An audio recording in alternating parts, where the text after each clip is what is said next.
কুষ্টিয়া থেকে ঢাকার উদ্দেশ্যে রওনা দেওয়ার সময় এসবি পরিবহন দৌলতদিয়া ৭ নম্বর ফেরিঘাটে পানির নিচে নিয়ন্ত্রণ হারিয়ে ডুবে যাচ্ছে।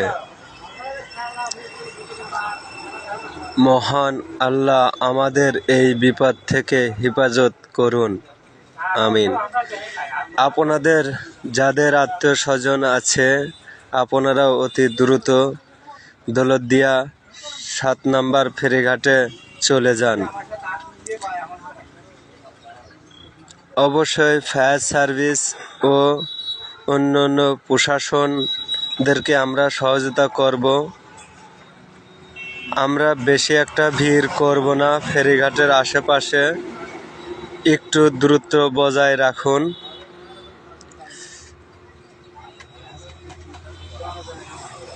দড়ি রশি ব্যবহার করুন।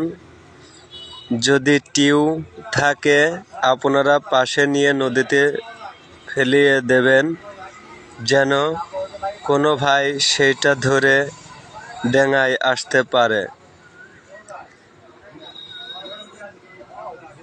আপনারা লক্ষ্য করবেন কিছুদিন আগেও এই ধরনের ঘটনা ঘটেছিল দৌলতদিয়া ফেরিঘাটে। চালক ভাইদেরকে বলতে চাই আপনারা খুব সাবধানে এই গাড়ি চালাবেন। একটু ভুলে সারা জীবনের কান্না হবে আপনার পরিবার। যাই হোক, দুঃখজনক ঘটনাগুলো আমাদের হৃদয় ছুঁয়ে যাচ্ছে।